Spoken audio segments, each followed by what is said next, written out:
100 milligram plus 100 centigram plus 100 decigram equal to dash centigram கேட்டிருக்காங்க. இது மொத்தம் ஆட் பண்ணா நமக்கு எத்தனை சென்டிகிராம் கிடைக்கும்னு கேட்டிருக்காங்களா. இப்போ ஆன்சர் வந்து சென்டிகிராம்ல கொடுத்துருக்காங்க. அப்ப நம்ம என்ன பண்ணணும், இது எல்லாத்தையுமே சென்டிகிராமுக்கு மாத்தணும். இப்போ 100 மில்லிகிராம் நம்ம சென்டிகிராமா மாத்தணுமா.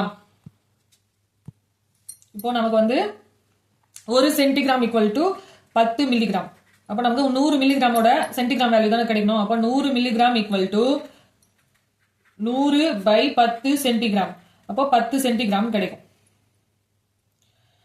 நெக்ஸ்ட் வந்து இந்த 100 சென்டிகிராம் அப்படியே இருக்கு. அப்ப 100 டெசிகிராம வந்து சென்டிகிராமா மாத்தணுமா.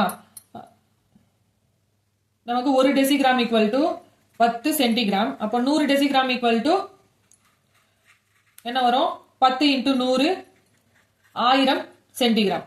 இப்போ இதெல்லாம் ஆட் பண்ணும். இது ஆட் பண்ண என்ன கிடைக்கும், 100 மில்லிகிராமுக்கு பதிலாக என்ன ஆட் பண்ணணும், 10 சென்டிகிராம். 10 பிளஸ் 100 வந்து 100 சென்டிகிராம் வந்து அப்படியே இருக்கிறதுனால 100 அப்படியே ஆட் பண்ணிப்போம். 100 டெசிகிராமுக்கு பதிலாக 1000 சென்டிகிராம் ஆட் பண்ணும். இப்போ இதெல்லாம் ஆட் பண்ணா நமக்கு என்ன கிடைக்கும், 1100 1110 1110 சென்டிகிராம். இதுக்கான ஆன்சர் வந்து ஆப்ஷன் பி.